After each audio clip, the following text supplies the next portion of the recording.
Blog Talk Radio.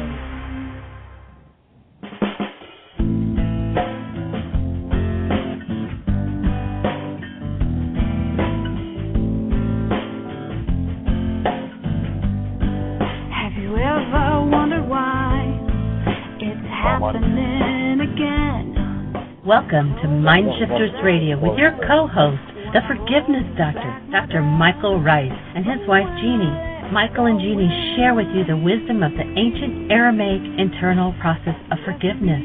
They offer tools and support 5 days a week from 2 to 3 p.m. Eastern Standard Time.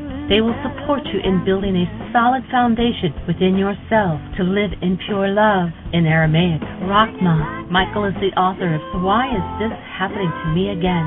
For more information on Michael and Jeanie, please visit www.whyagain.com. And now your co-host, the Forgiveness Doctor, Dr. Michael and Jeanie Ryce. And the truth that is rooted within me.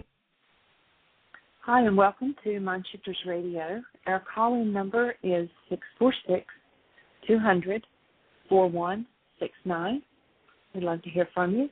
Today is day 45 of Memorial Day. Michael.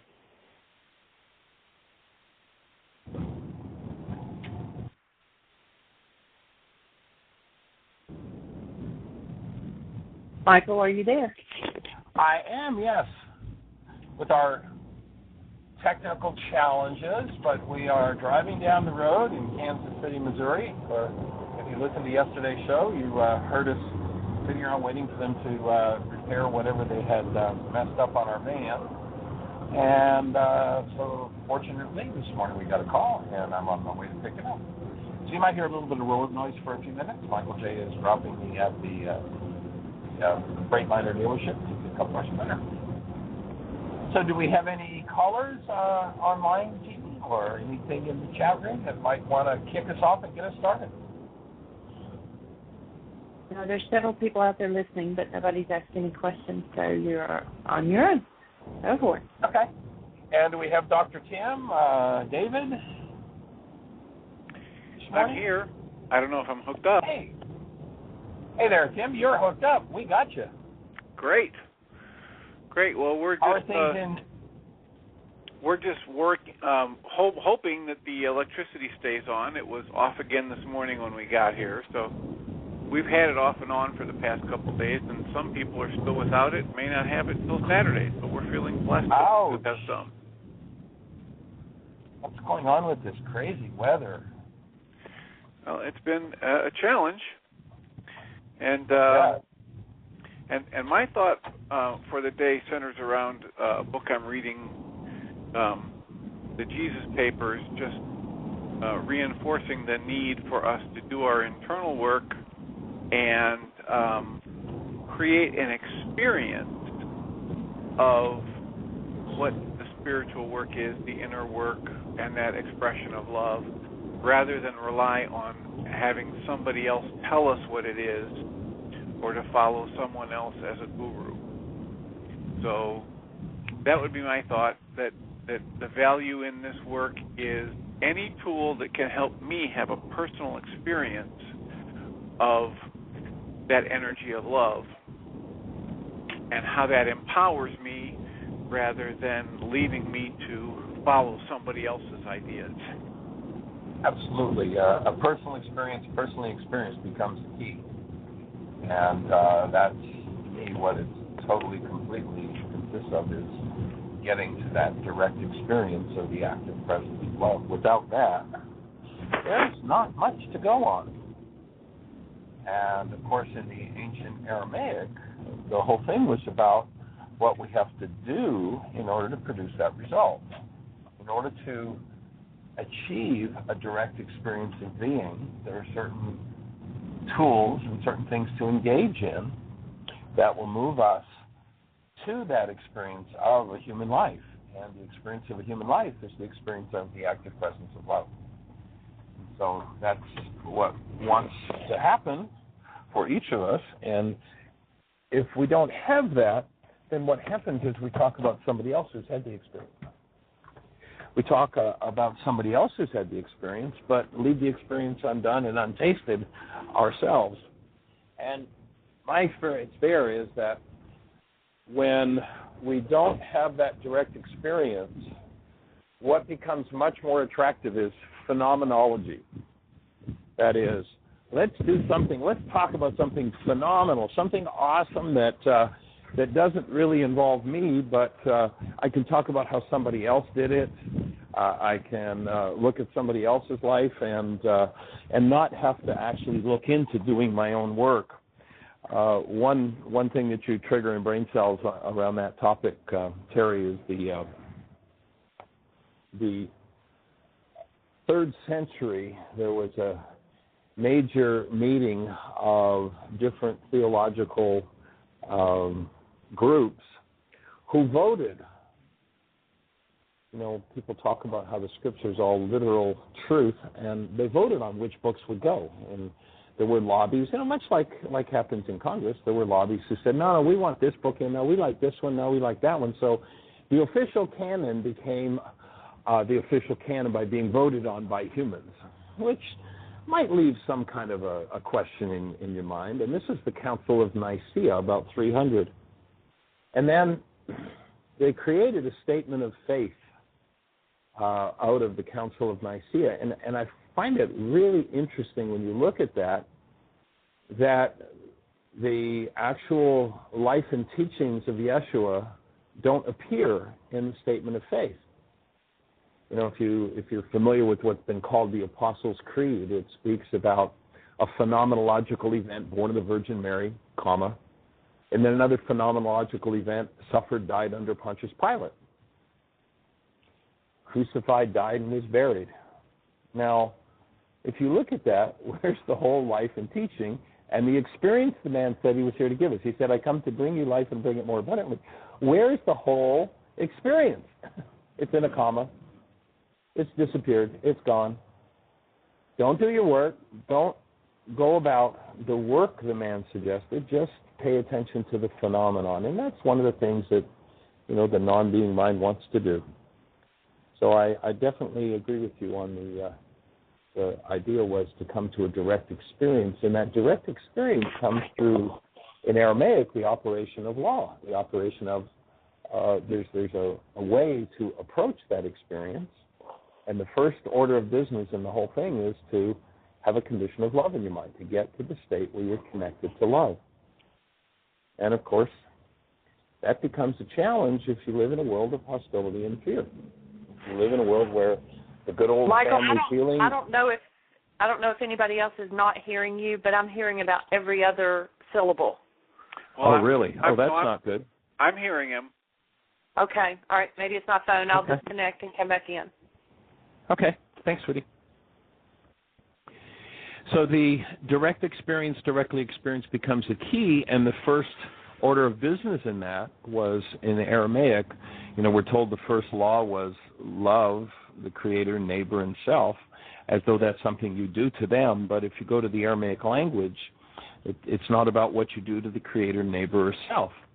The word in Aramaic is rachma, and that condition of rachma is a condition in the mind that allows your mind to function from a plugged-in state, from a condition of love, first order of business, so that you're able to hold to that filter of love when you think of the Creator, neighbor, or self. And, of course, anywhere that we can't hold to that, where we have hostility or fear, then what happens is we lose that connection to love. We've broken the first law, and everything else is, you know, by and large, when it comes to pretending that we know about what the teaching actually meant, by and large, it becomes a joke once we lose that condition of love. And it's not an easy condition to achieve when you live in a culture as filled with hostility and fear as our culture is. So I definitely agree with you, Tim. We're definitely on track for what are the tools? What do we do? And, of course, this is day 40. I just got out of a car and I don't have my calendar in front of me. 45. I think it's day 45?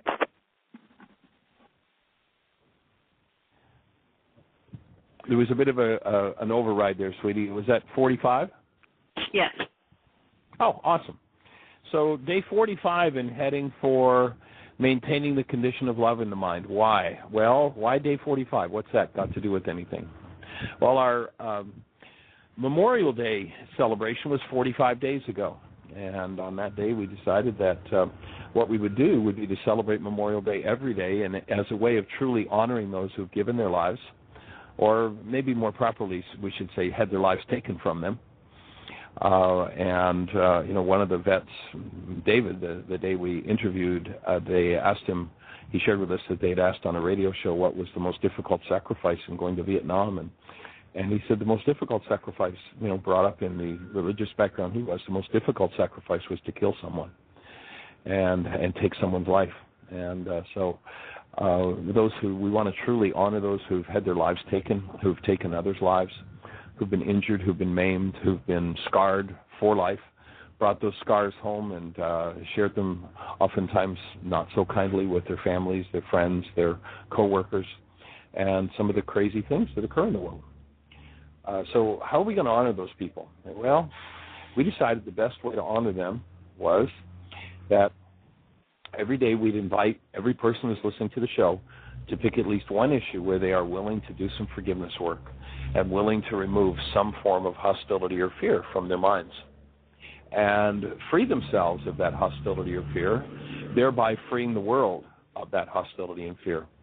And the more people who will jump on board and remove their contribution to an hostile and fearful world, the faster we're going to delete war from the planet. And that's our goal, is to get a critical mass of people, enough people who are willing to say, okay, I'm going to face a hostility I have. I'm going to face a fear that I have, and I'm going to I'm going to forgive that hostility or fear. If you're not familiar with the forgiveness process and the how-to, how to get to the experience of that, as Tim was talking about, we invite you to go to www.whyagain.com, www.whyagain.com, and on the right-hand side, Jeanie has placed a link called Download Worksheets. And if you click on that, the first three worksheets in that download section, or the first three links, are an explanation, chapter 24 of my book, Why Is This Happening to Me Again? The second link is the actual 7-step reality management worksheet. The third link is an MP3 link to an earlier radio show where we walked a young lady named Pamela through the worksheet. So you've got a set of spoken and written instructions on how to forgive. The actual chapter 24 of the book is for a different version than the 7-step worksheet, but it's a pretty intuitive leap.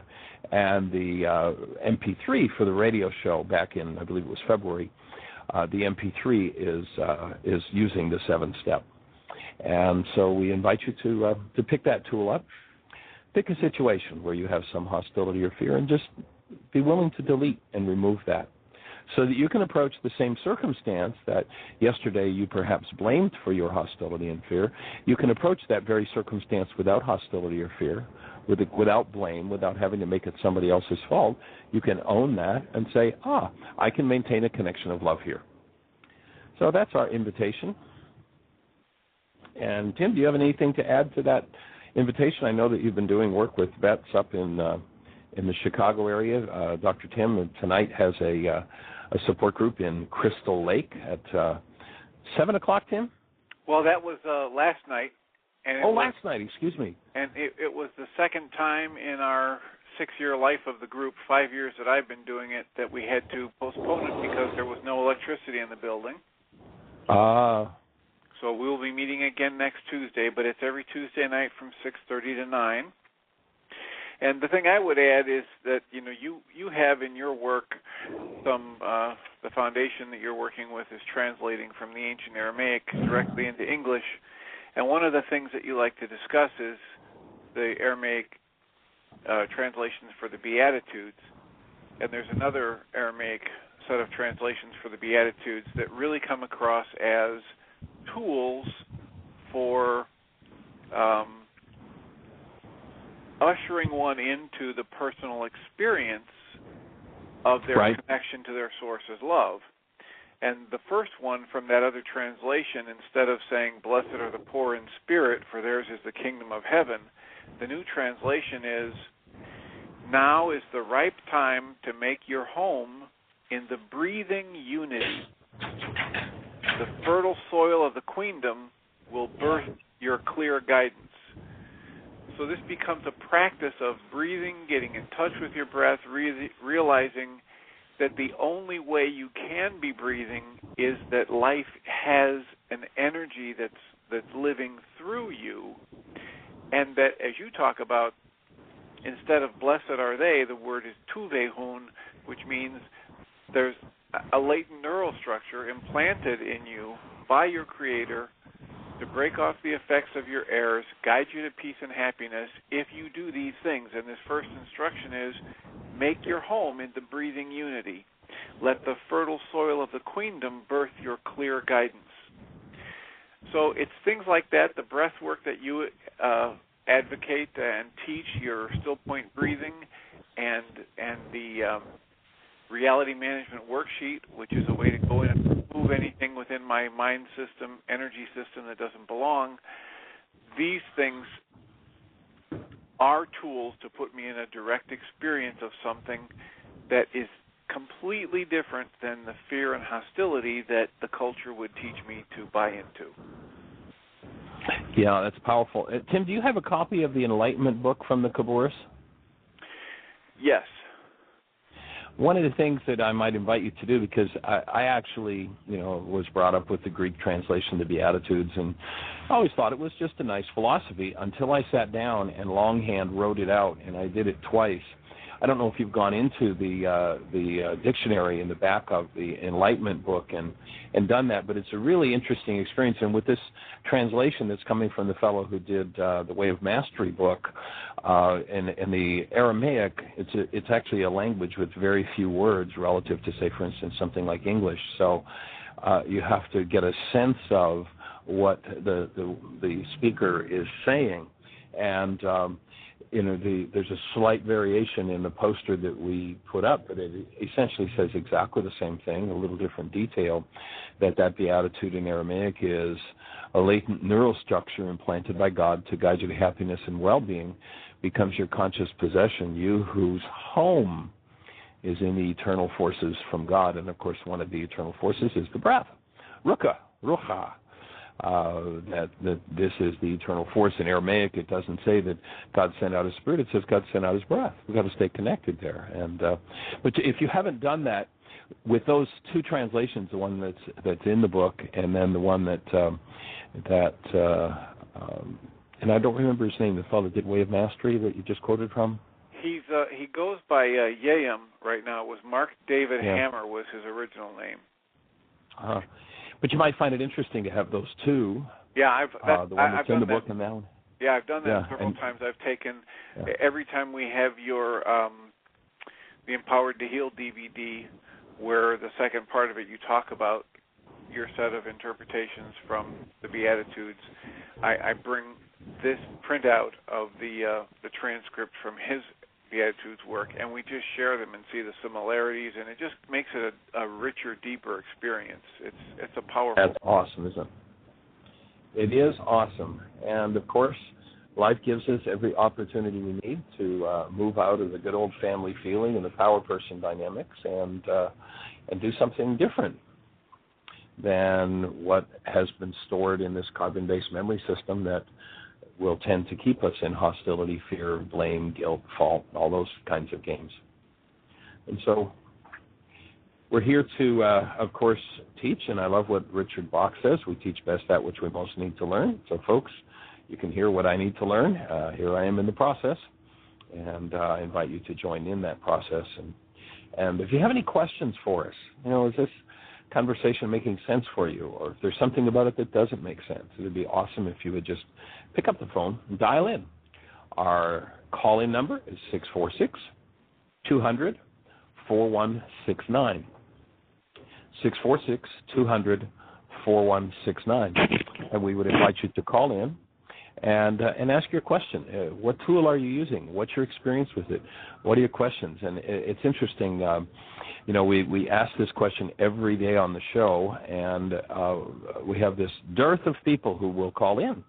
which I find interesting. I was actually speaking with Dr. Andraki this morning. He's the physician out in Las Vegas. It's prescribing worksheets to people and is running 2 different support groups. His wife runs one in Spanish and he runs one in English at 2 of their 6 offices, affiliated offices. And he was saying he's been encouraging people to call in at the show. And it's interesting, whenever I get cornered by somebody, if I'm on the road traveling and we do a workshop or Jeanie gets cornered, Jeanie will be behind the tape table talking to a dozen people about which DVD should I get, which book should I get, what would be useful here. But then there's just about everybody will say, well, I just have one question. I just have one question. What about this?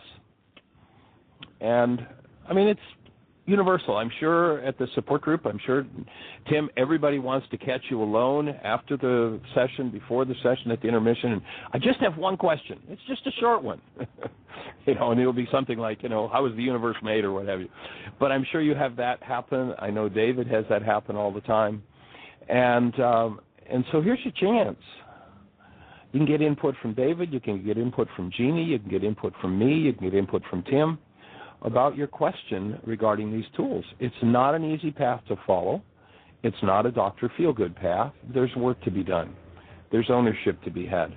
There's a whole raft of good old family feeling, rages, griefs, fears, blames, shames, guilts to be used and to be looked at and to shed from your physiology.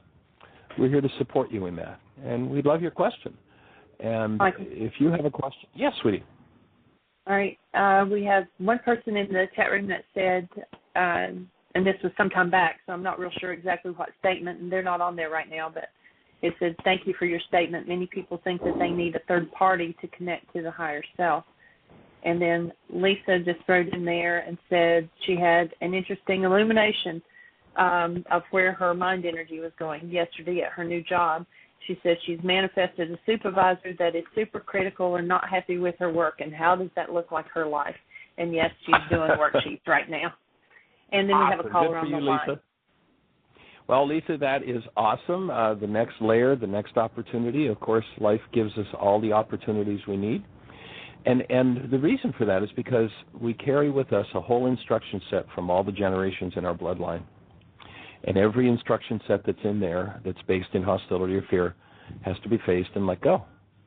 That's why Yeshua said around any given issue you may do 77 times 70 worksheets. So we hold the space for you, Lisa. We're delighted that you're on the task of opening the space. One of the awesome statements in A Course in Miracles says, millions yet unborn will benefit. Not only your children, their children, their children, your parents, their parents, their parents, in both directions are going to benefit from your work. But everybody who has the similar issue, each time one of us says, okay, I'm going to break through this, we open the energy window for every person on the planet. So acknowledgement for your work, and yes, it is your work to connect directly. Nobody can connect you but you. Someone can give you instructions, and if you have hostility or fear and you're unwilling to face, own, be responsible for, speak about, and forgive your own hostility or fear, you can't have that connection. And that's what leads to belief systems that, we'll just call on somebody else's name, even if we don't know what his name is, and he'll take care of it for us. You watch the people who go around, there's an interesting term in many circles called backbiting, and they just chew on each other when someone leaves the room. And that's not the experience of the active presence of love that we're looking for. So you've got a caller, Jeanie. Let's talk to our caller. That's awesome. We're delighted. It's Lady Jane. You're on the air. Hi. Young lady, how are you? Fine, thank you. I just have one question. It's a joke, Michael. Cool. Did you get the email I sent you yesterday with the quotes from David and Goliath's story? Well, what I'm calling about is, because I didn't do the talk this Sunday, so I was going to do next Sunday on the 5 smooth stones. Smooth stones, right. Yeah, so I knew where the material was, but what I wanted you to speak on, and I thought on the radio would be just as good. Awesome.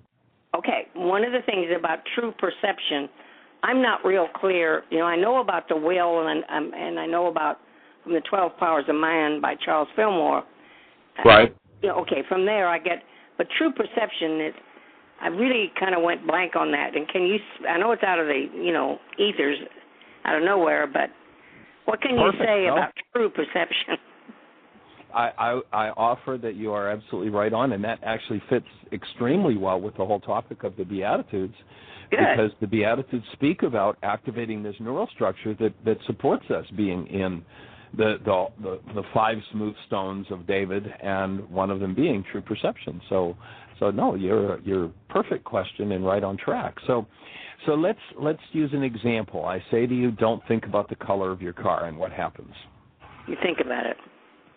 Okay, so now first order business, I think, is to recognize that's not thinking. If I've got a middle C tuning fork and I hit it on a desk and I put it in front of a second middle C tuning fork, the second tuning fork, without being touched, will start to vibrate. Is that second tuning fork thinking? Well, clearly not. No. All it is resonating. All it is it's firing up because a frequency that activates it has been put into its field. So when I say don't think about the color of your car, with a little flap of skin in my throat, I set up a vibration. It's nothing but a frequency. You have a little flap of skin in your ear that vibrates, and it sends that frequency through some bones that move, and there's a conversion that takes place into an electrochemical energy inside of the ear. And that frequency, if I ask somebody from the jungles of South America, don't think about the color of your car, what would they say? Would they say anything? Would they say blue, white? No, there are no brain cells. There's nothing to resonate. There's no tuning fork for that. So when I set up that frequency, just like the tuning fork, the energy from my voice transfers to those brain cells, and those brain cells fire, and most of the world calls that thinking. And most of the world responds out of that form of, and I put it in huge quotes, thinking. And the truth is, if most of us said what we thought, we'd be speechless, because the firing of brain cells is nothing but something from the past. If I answer out of a condition of Rachma, that when I say out of it, I mean other than out of a condition of Rachma, all that's happening is brain cells are firing, and that gives me perception. There's a really neat piece in the Course in Miracles that speaks about perception is a skill made up by you to take the place of what the Creator gave you in creation. Oh. So perception is a skill. What fires in brain cells out of carbon-based memory fills the 9-bit mind, and for those who aren't familiar with what I'm speaking of there, we're talking about some research that was done at Harvard University where they said that in a time frame where 10,000 brain cells are firing, the maximum amount of information that goes into the perceptual mind is 9 bits. So if that information is just brain cells firing, just the tuning fork firing, then something stored in the structure from the past comes up and fills awareness with the past. The color of my car. What's your favorite item of clothing? What's your favorite sandwich? All that information is stored in brain cells, and that fires and it fills the 9-bit mind. Once the 9-bit mind is full, there's no room for anything else. So that would be perception. Now, what's true perception? When my carbon-based memory system fills my 9-bit mind and I forgive, I collapse what's in the 9-bit mind. Now I have a 9-bit screen in which the Creator can write what the Creator has in mind for us, where truth can show up. So instead of, let's say you and I were face to face right now, and I'm looking in my mind at a body that I call Jane, and as I look at that body that I call Jane, I say she is this, this, this, and this, and that's all content of my brain cell structure. But if I can collapse that, and instead of seeing you through my body's replicate mind, and replicate mind meaning it just replicates whatever's there. If I ask about the color of your car today, tomorrow, next week, next month, unless you go out and buy a new car, the replicate mind's going to replicate its answer. It's just going to shoot up whatever's in there. But when I'm willing to forgive and collapse that, when I follow the first law, which is I have the condition of Rachma, through my spiritual faculty of true perception, I get to reach directly to this being called Jane. And with that antenna, so to speak, with that frequency device, I bring back information and fill my 9-bit mind directly with the actual energetics of Jane. And now I get an actual experience of Saint Jane, rather than my replicate mind's copy of everything Saint Jane resonates in me. Which, if you resonate something wonderful, then I say Saint Jane is wonderful. If you resonate something not so wonderful, then I say Saint Jane is not so wonderful. And that's all perception. The Creator gave us something else. Gave us the ability, 5 smooth stones with which to reach directly, with which to set up a direct experience of the active presence of love, instead of being one of the dead, buried by the dead, the blind led by the blind. If 5 generations ago there was somebody in my bloodline that had this person that they regularly called Lady Jane, and there was rage and fear and grief around the relationship with Lady Jane, then when I'm first introduced to you and someone says, oh, this is Lady Jane, even if that's in my genetics, it will resonate up out of my genetics, and I'm going to go, ooh, Lady Jane, discomfort, hurt. I don't know if I want to see her again. That's what the non-being mind creates as perception to take away my direct experience of the awesome presence of you as a being created by the Creator called love. Man, that's big, Michael. It's huge. It's huge. I've heard you talk about it before, but this is different. Just because I got more brain cells established, so I really got what you meant. And, of course, once we're asking the question, once we develop the brain cells to ask the question, then the answer becomes much more meaningful. There's an example I use in one of my DVDs where I talk about a physicist going into a kindergarten classroom and getting up there on the board. There's a whole row of boards, and the physicist starts off with this awesome equation that explains matter, and starts off on board 1 and fills it. He's writing in letters a half an inch high, and fills board 1 and fills board 2 and fills board 3 and fills board 4, fills board 5 with this equation, and finally comes up, here's the answer to matter. And, if there were a room full of very inquisitive physicists who had the brain cells, they go, oh, my God, look at that awesome answer. I got it. Yeah. But the kindergarten class, look at it and go, give me a cookie, would you? What? Let's go have lunch. I want to play baseball. I want to play basketball. I want to, have an argument with my friend. The kid's going to look at the board and go, well, what are you talking about? What's this? And so Yeshua says that his teaching is only for those who have the eyes to hear and the ears to see. And so many times he says, if only you understood. There's so many things I want to say to you. And each of us, as we work together, and I sure do appreciate the interplay that we've been able to get to do for the last several years, Jane, because you bring so much to the plate in understanding and experience and doing your work that, together we are creating the brain cells to really be able to understand all the way through to board 6 what Yeshua would say to us if we had the eyes to see and the ears to hear. Yeah, I hear you. He says there's so many things I want to say to you, but you can't hear them. And together we are developing these brain cells for being able to hear it. And a lot of people want to just stop along the way. No, I've heard enough. No, I don't want to face that 5-generation-old rage that I had at this person called Jane. I'm in discomfort. I think I'll just forget. I think I'll just leave Jane behind. I don't want to talk to her. I don't want to look at her. I don't want to meet her again. Instead of going, wow, instead of talking about themselves, I'm in discomfort. Well, that Jane, I'm out of here. And the conversation is projection conversation all about Jane. Mm-hmm, I got that.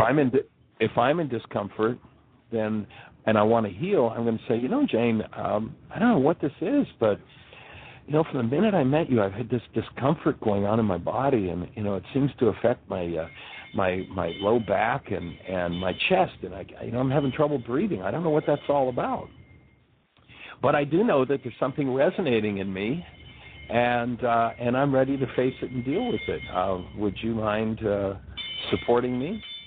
By the way, if you're hearing a bell in the background, I'm sitting out in front of a dealer. Michael J. dropped me off, and, of course, the show was starting. So I'm sitting in front of the dealer, and here's the ice cream man coming by ringing his little bell. Well, get one for me. No, I'll pass. I've given up that stuff. Yeah, I have Wherefore, too. once I was a child, I No, me too. I gave that up. Yeah. So listen, are you back at Heartland? No, actually, I'm sitting in front of a Freightliner dealer in Kansas City, Tennessee. We came yesterday to get our van. We'd left it here last November. Missouri, yeah. Okay. We're in Kansas City, Missouri, and so we left the van here last November. There was a recall to put a new manifold on it, and when we came to pick it up yesterday, they had replaced the manifold, but had somehow screwed something up in the ignition. So we sat around for about an hour and a half yesterday and finally left. Fortunately, today's a lot cooler. It was probably about 105 degrees yesterday. I suspect it's probably in the low 90s, maybe even the high 80s. So it's pleasant sitting outdoors doing this show right now. So I'm actually here, going to be picking up the van, doing a couple of errands for Michael J. He's just got a little sports car, so I'm going to pick some things up that he can't pick up and get on the road. Would you be taking off to Heartland tonight then? I'm not sure. I think probably with the time it's getting to be, by the time we finish the show, it's 2 o'clock here, and then I've got some running to do, some boards to get cut for Michael J. and pick up. So I'm not sure. We'll probably spend the night here tonight and then head out first thing in the morning for Springfield and get all our food shopping and all that kind of neat stuff done, and then be off to Heartland maybe by tomorrow night, or depending, we may spend the night in Springfield again tomorrow. We'll just see how it all unfolds. And anybody who's ready to come do an intensive, Monday we start a 9-day Why Is This Happening to Me Again intensive. And in that intensive we'll do Why Is This Happening to Me Again, healing through relationships, communication, did you hear what I think I said, purpose, personal power and commitment, empowered to heal, mind shifters, hands-on energy field work, still point breathing. And we're going to bring in some of the new codependence work into that intensive, which we don't usually do, but we're going to do that. And that'll start on Monday, so anybody wants to come and be part of that 9-day, or if you want to deepen your experience of the work in awesome ways and or perhaps teach the work, we'll follow up with an additional 8-day teacher training. And so if somebody wants to come and play, you're welcome to call me on my cell. My cell is 954-205-4996.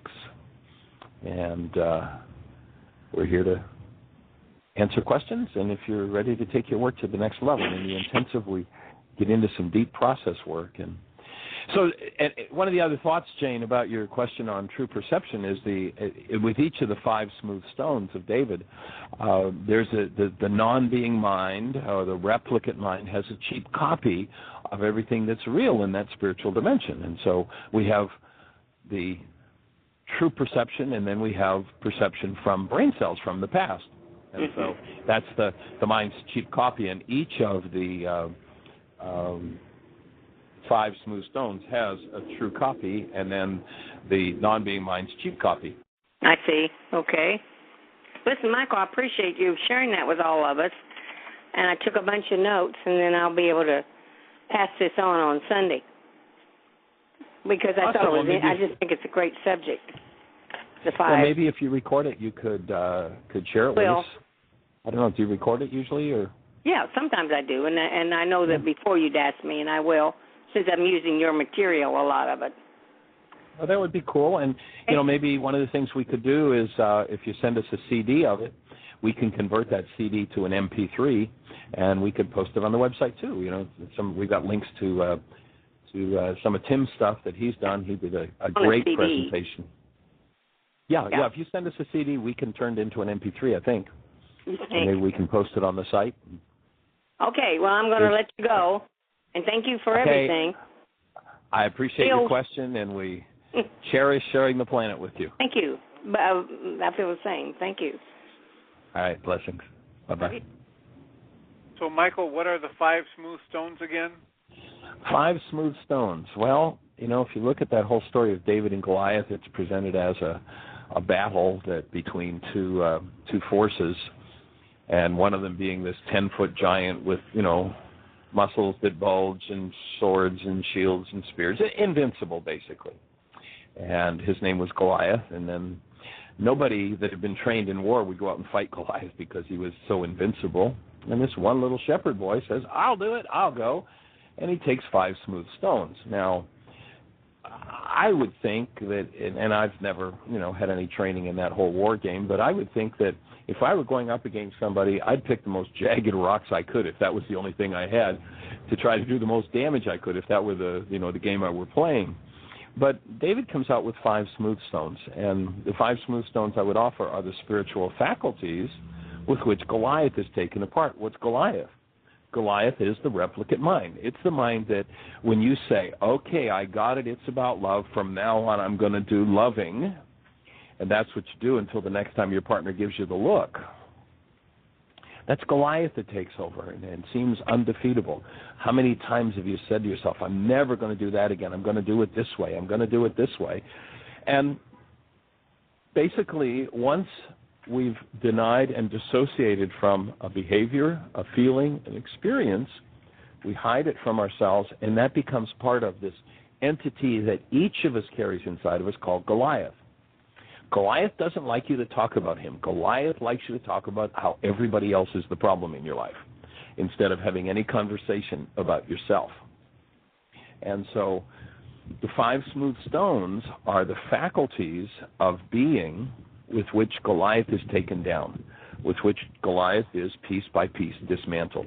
So that one we spoke about, true perception, I think we fairly well explained.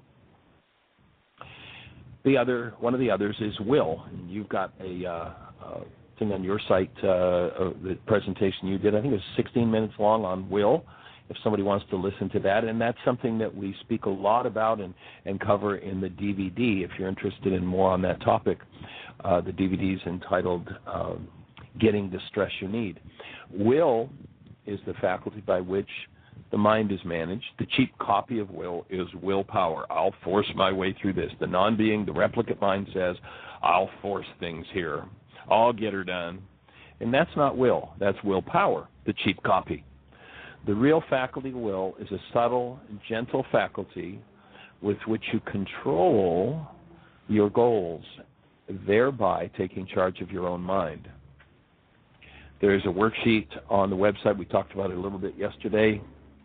And that worksheet is called the Mind Goal Management Sheet. And that goes through the 5 things that will can do. We won't get into detail on it today. And your website, if somebody wants to tap into that, is www.ch4cs.com. ch4cs.com. Correct. www.ch4cs.com. So that's Dr. Tim's, and he did a presentation just a few weeks ago, about a 16, 17-minute presentation on this mind goal management idea, or this getting the stress you need idea. You can give that a listen. You can download the worksheet. So will would be the second faculty of being, the second of the smooth stones. The next one is choice, or reason.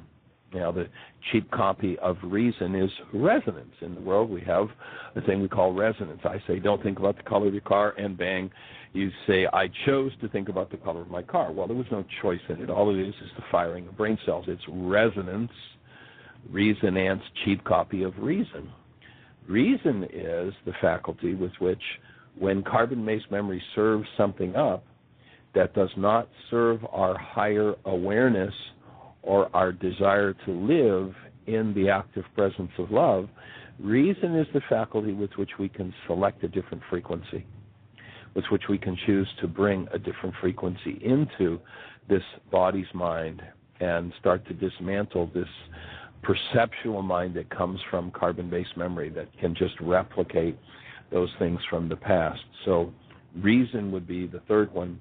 Then intuition.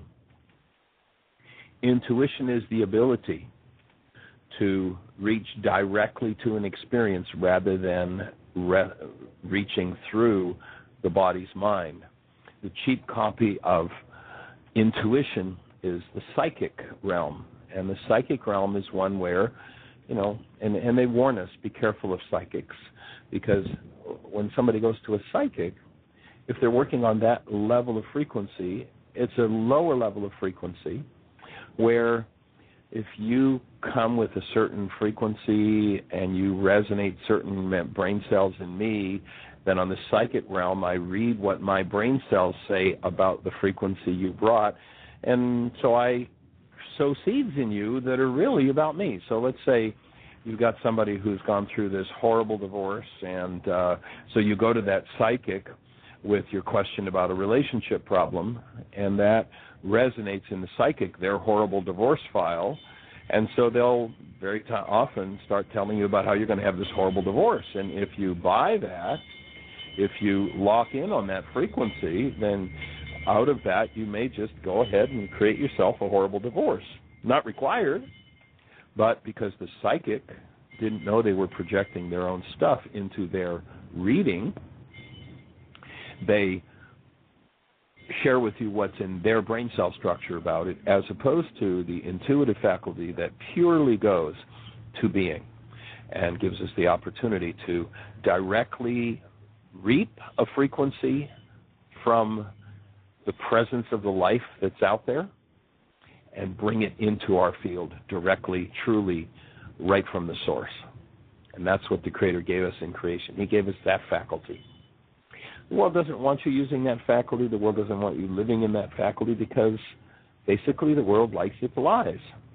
I use an example of, imagine you go out one morning as a 3-year-old and Mr. and Mrs. Jones are talking over the fence, and you're standing beside Mom, and you live in the intuitive faculty. You live in the 5 smooth stones as we all naturally come in. The world doesn't want us there, so it rips us off for it. So, Mr. Jones comes out, gives his wife a peck on the cheek, and goes off to work. And little Johnny, at 3 years of age, looks exactly at the energy, knows exactly what's going on, lives in intuition, and says, "Gee, Mr. Jones," of course, loud enough for everybody to hear, "Gee, Mr. Jones, how come you hate your wife so much?" He went directly to Mr. Jones' frequency and picked up his hatred and brought it into his mind and fed it. Why? And of course, what does Mom do? She goes into a rage, smash in the face perhaps, and, maybe a kick in the pants. "Get in the house, you little brat. How dare you speak to our neighbors like that? You'll never do that again. You're going to get a good whipping when we get you in there." So intuition is beaten out of the child, and we lose that faculty. And then the final faculty is the faculty of imagination. And that's the faculty that allows us to formulate something totally and completely new. The carbon-based memory, the replicate mind's cheap copy of that, is fantasy. You'll hear people who they've got all kinds of great ideas, and yeah, wouldn't that be wonderful? I remember a while back we had a guy who wanted to come to Heartland, and he was going to teach this and he was going to teach that. So it's great. Who are you going to bring with you? Oh, well, I'll just work with your people. And I just was like, well, if you're going to come and create something at Heartland, you're going to have to be part of creating that. Oh, well, I just want to come and teach the people you've already got. I don't want to have to do that. And that's a fantasy you're doing, sir. That's not. Forget it. That's not what it's about. So people live in a fantasy. They're not willing to put the legs under what it is that they talk about creating. And so the imagination, I love. Jean, do you happen to have the Einstein quote there? I don't have my computer handy, but there's an awesome Einstein quote about imagination and what it means. Do you happen to have that available, sweetie? I'm opening the website. It'll take me a minute. Okay. So Einstein here speaks about the awesome gift that we were given in our intuitive mind, the higher mind, the true mind, the being mind. And then he speaks about the replicate mind. Of course, he doesn't use that term, but he speaks about carbon-based memory and rote memory and how, basically what the culture wants to do is just plug in its stuff into our rote memory and keep us locked there rather than functioning out of the higher faculty. And so Jeannie's just looking up that quote at this moment. About the intuitive mind as a sacred gift. Is that the one? Yes, that's the one. It's awesome. Here's Einstein. Listen to this. The intuitive mind is a sacred gift, and the rational mind is a faithful servant. We have created a society that honors the servant and has forgotten the gift. So rote memory, carbon-based memory, replicate mind. Hey, if you can reproduce what we taught you in school, you pass the exam. Wait a minute. No, don't think for yourself. No, we have a way we get. I can remember in school with math problems. I can remember doing some math work, and I had a mind that worked differently. And so I would arrive at the right answer, and the teacher would say, well, how did you get that? It's like, well, I'm not exactly sure, but isn't that the right answer? Well, yeah, but you didn't follow these steps. Here are the steps. You have to do this and you have to do that. In order to get the marks, you have to do our rote process. And sadly, what a lot of students who are called learning disabled are actually working with teachers that are teaching disabled. If you're not willing to follow the rote memory game, then things get kind of boring in that kind of a so-called educational system. Those who can deal with the boredom and the rote memory thing, they do fairly well. They come up with great grades, they get great jobs, and they play a different game than one who's actually an original creator. So as Einstein says, we worship the servant. And all this rote memory mind, all this carbon-based memory, replicate mind is just a servant. It's a lousy master. And he spoke about those who were bound by the servants in their own households. That is, your household is your own body-mind unit. If you are bound by rote memory, if you can only answer what the culture you were brought up in taught you, if you can only answer what your genetics taught you, then your answer will be the same as the genetic culture. And that's rote memory. We're not designed to live as replicate beings. We're not designed to just replay the past. We're designed to be intuitive beings that utilize this awesome gift, direct relationship and new input directly from the Creator to bring into the world what we're capable of really doing. And so they'd be the 5 smooth stones. Do you have any thoughts on that, David or Terry? Jeanie?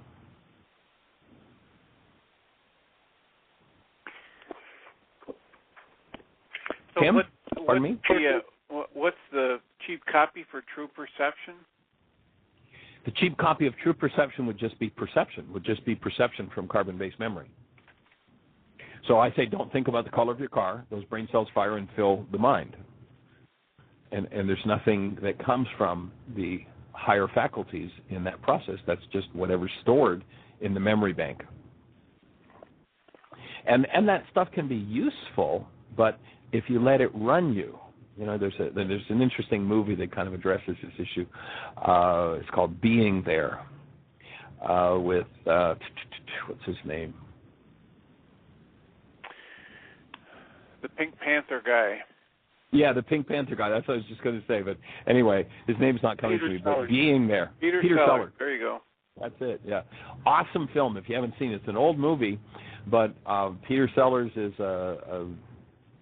brought up as a boy in this cloistered environment where his father's a gardener, he's brought up to be a gardener, he's never been outside the gate, he's always taken care of, and everything is handed to him on a platter. And when the master of the house dies and the attorneys throw him out because he can't prove he even exists because he was never given any kind of existence, he's thrown out, and he takes his remote control with him because the way he controls what he watches is through a remote control. He flips. There's kind of a cool scene. He's facing these gang members who are coming onto him. They're going to beat the heck out of him, and he takes up his remote control, and he clicks the change channel button, and these guys don't go away. He's like, what's going on here? There's something wrong with this picture. Anyway, it's a cool picture that addresses this issue. And while we want to be able to turn to our memory bank, rote memory, for information when we want it, we don't want to do that to the exclusion of the intuitive faculty, that awesome gift that can bring us totally, completely new information. If you look at virtually every field, the really dynamic new insights that come from that field never come from the minds educated in that field. The new dynamic, really dramatic insights come from those who are functioning out of the intuitive faculty, oftentimes totally outside of the field. And it's interesting if in those fields someone does come across an awesome new insight. Those who are practiced and trained in the field and are threatened are oftentimes murdered. Something I'm writing about in the new rewrite of Why Is This Happening to Me Again is a man named Semmelweis. Semmelweis was a medical doctor back in, 1700s, and they had 30, 40% death rates with women giving birth. The death rate was just outrageous. And Semmelweis started to think about this in his direct experience. He didn't have any, double-blind research study, and he couldn't explain why it happened, but he was able to reduce the death rate below 1%. And his conclusion was, hey, guys, I figured it out. Hey, guys, look, here's what happens. You deliver a baby, and the next baby isn't ready to be delivered yet, so you go down and you do an autopsy on that woman that died yesterday with her baby. And you handle that fetal tissue, and you do this autopsy, and your hands are still covered in blood, and you come up here because there's a new delivery to be done, and you go over and you deliver this new baby, and lo and behold, 3 days later, the mother and the baby are dead. Guess what? It's because you didn't wash your hands. You know what they did to Semmelweis? They murdered him. He proved in the hospital he ran by just insisting that physicians wash their hands between deliveries and between cadaver handling. He cut death rate, this child dead fever, by down to less than, if I remember correctly, it's been a while since I've read it, it'll be coming out in my new book, but down to less than 1%. They forced him into a mental institution and murdered him there, and after they murdered him, this man who was able to cut this death rate down, his colleagues never spoke of him. He was just forgotten, and they went back to handling cadavers and doing autopsies and going and delivering babies. And history's rife with these kinds of understandings, these kinds of things. And there's a whole different way of scientific understanding that is honored in scientific circles, and that is direct experience rather than the double-blind study or being able to explain through some rational means what's going on. So that'll be coming out in the new book, Why Is This Happening to Me Again? But there's actually a thing called the Semmelweis syndrome, and that is when the so-called scientific mind is simply out of hand because it doesn't have the understanding or the training. It doesn't have the brain cells in carbon-based memory in its replicate mind to understand. It rejects out of hand something that's new. And, to a degree that happens in this field of forgiveness because everybody thinks they know what forgiveness is. I've had people who've come and studied my work and written books on forgiveness, and they left the whole forgiveness piece out because they didn't have the brain cells, the eyes to see, and the ears to hear what the real Aramaic Yeshua was teaching about how to change the content of your own carbon-based memory system. And went off and wrote about it and thought they'd copied my work, but missed the whole forgiveness piece. And our goal here, our work here together, this liturgy, in the ancient writings the word liturgy means our common work, is how do we get back to the absolute direct experience of a human life? How do we get back to the direct state of being that we're designed to live in? Jeanie, I think we're down for a minute or less.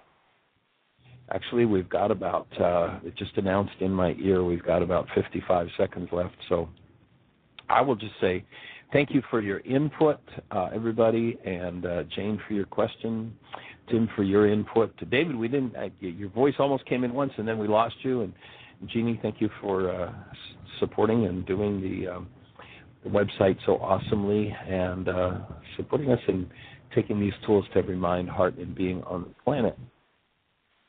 And as you take these tools and put them to work in your life, guess what you do? You create the best year yet of your eternal life. And that's what we're here to support you in. Bring a stranger with you to the show tomorrow. Email all your friends and say, hey, listen in. Thanks and blessings. Bring a question with you tomorrow, too. Bye-bye. Thank you for listening to MindShifters Radio with the Forgiveness Doctor, Dr. Michael Ryce, and his wife, Jeanie, who present the internal Aramaic process of forgiveness. Michael and Jeanie are here every Monday through Friday from 2 to 3 p.m. Eastern Standard Time on Earth Angels Radio. For more on Michael and Jeanie, please visit www.whyagain.com. That's www.whyagain.com.